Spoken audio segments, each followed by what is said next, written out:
మనకి 30-40 ఇయర్స్ మధ్యలో 30-40-50 ఇయర్స్ లోపల మనకున్న ఇప్పుడు మేజర్ ప్రాబ్లమ్స్ ఏంటంటే మెనోపాజ్ స్టేజ్లో కూడా చాలా ఇబ్బందులు ఉన్నాయి. అందరికీ ఫైబ్రాయిడ్స్ అంటే అన్ని ఫైబ్రాయిడ్స్ క్యాన్సర్ అవుతాయని గ్యారంటీ ఏం లేదండి. పూర్వం కూడా అందరికీ ఫైబ్రాయిడ్స్ ఉండేవి. అప్పుడు స్కాన్లో అవి లేవు కాబట్టి ఏం పట్టించుకోలేదు, ధైర్యంగా తిరిగేసేది, తగ్గిపోయినాయి, అన్లైన్ చేయలేదు. ఇప్పుడు అది అయినా కాకపోయినా, ఆ ఫైబ్రాయిడ్ క్యాన్సర్ అయినా కాకపోయినా మనమే కెలుక్కుని దాన్ని క్యాన్సర్గా మార్చుకుంటున్నాం. ఇది వాస్తవం. కేవలం భయంతో టెస్టులు చేయించుకుని మనం ఎక్కడ దొరికేస్తామంటే మిఠాయిలాగా ల్యాబ్ టెస్ట్లో దొరికేస్తాం. పూర్వం ఏ టెస్టులు లేవు కాబట్టి హ్యాపీగా వెళ్ళిపోయారు, ఏం ఇబ్బంది లేదు. అంటే ఫైబ్రాయిడ్ యొక్క స్వభావం ఎలా ఉంటుందంటే అది ఎప్పుడో ఉండొచ్చు, లేదా బై బర్త్ ఉండొచ్చు, లేదా అది వచ్చి ఒక 5 ఏళ్ళు 6 ఏళ్ళు అయి ఉండొచ్చు ఆ సైజు అవ్వడానికి. అది అప్పటికప్పుడేం పుట్టలేదు. మీరు స్కాన్ చేసుకుంటారా, స్కాన్లో కనబడగానే అప్పుడే పుట్టేసింది, అప్పుడే గడ్డ వచ్చేసిందన్న భయంతో పరిగెడతారు మీరు. ఆ గడ్డ అసలు రావడానికి ఎన్నో సంవత్సరాలు పట్టి ఉండొచ్చు.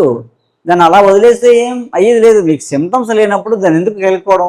ఆల్టర్నేటివ్ మెడిసిన్ వేసుకుంటాం, కొన్నాళ్ళు చూస్తాం, తగ్గపోతే ఇప్పుడు ఏమైనా సీరియస్గా మనకి సిమ్టమ్స్ బయటపడితే తట్టుకోలేకపోతే అప్పుడు వెళ్ళాలి తప్ప, ఏదో 1 or 2% ఆపరేషన్స్ తప్ప 98% ఆపరేషన్కి వెళ్ళకల్లా.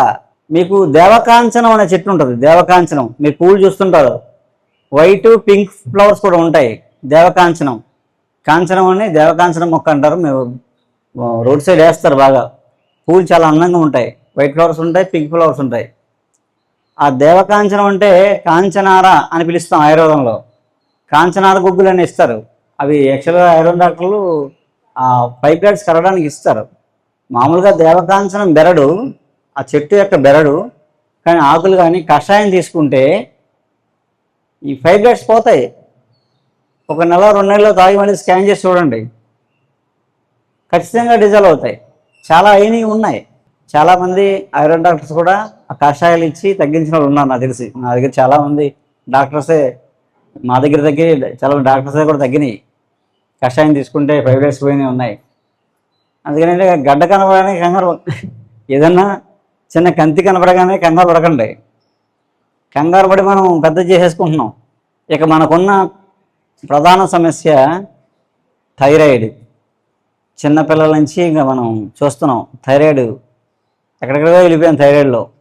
థైరాయిడ్కి మీరు ఏ వైద్యం చేసుకుంటున్నా, ఇంగ్లీష్ మందు వాడుతున్నా, మీరు వెంటనే ఆపక్కల్లా. మీరు ఈ కల్లుప్పు కానీ సైంధవ లవణం కానీ ఇంట్లో అందరూ వాడడం మొదలెట్టండి. ఈ ఐడోస్ సాల్ట్ తీసి పడేయండి. ఒక 3 నెలల తర్వాత మళ్ళీ టెస్ట్ చేయించండి. చేసిన తర్వాత మీరు వాడే 25 mcg 50 mcg ఉంటుంది కదా, ఆ 50ని 25 చేసుకోవచ్చు. రీడింగ్స్ బాగా తగ్గుతాయి, పాదానికి దానికి బాగా తగ్గుతాయి. అప్పుడు 25 చేసుకోండి. మళ్ళీ టెస్ట్ చేసుకోండి, బాగా తగ్గిందనుకో 12.5 వేసుకోండి. లేదా ఇంకా తీసేసి హోమియోలో ఉన్న చాలా మందులు అవి సపోర్ట్గా వేసుకోండి. వేసుకొని నెమ్మదిగా ఒక 6 నెలలు సంవత్సరం చేస్తే పోద్ది, తీసి పడేయండి, మళ్ళీ లైఫ్లో రాదు.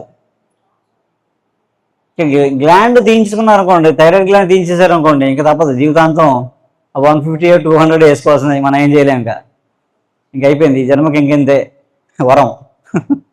ఈ జన్మకి వరం థైరాయిడ్ టాబ్లెట్ వేసుకోవాల్సిందే. అందుకనంటే మనము ఆపరేషన్ అనగానే ఏమనుకుంటున్నాం అంటే చేసేస్తే పోద్ది ఇంకా అనుకుంటున్నాం. కాదు, అసలు కథ మొదలవుద్ది.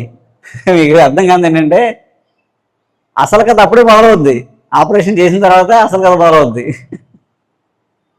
అంత ఈజీగా ఒక ఆర్గాన్ తీసేయకూడదండి, అంత ఈజీగా ఒక ఆర్గాన్ తీయించుకోకూడదు. తప్పని పరిస్థితి తప్ప ఈజీగా ఆర్గాన్ తీసుకొని వెళ్ళకూడదు. ఆల్టర్నేటివ్లో చాలా ఉంటాయి, చేసుకుంటూ పోతాయి. అన్నిటికన్నా ముందు థాట్ ప్రాసెస్ చాలా స్ట్రాంగ్గా ఉండాలి, అంతే, భయపడకూడదు. ఈరోజు చాలామంది భయంతో అక్కర్లేని వైద్యాలు చేయించుకుంటున్నారు, అక్కర్లేని మందులు వాడుతున్నారు, అక్కర్లేని టెస్టులు చేయించుకుంటున్నారు. కేవలం భయం భయం భయం. ఆ భయమే కొంపముంచుతుంది. ముందు ఆ భయాన్ని పక్కన పెట్టి కొంచెం తాపీగా ఆలోచిస్తే బోల్డ్ సొల్యూషన్స్ దొరుకుతాయి, బోల్డ్ పరిష్కారాలు దొరుకుతాయి మనకి.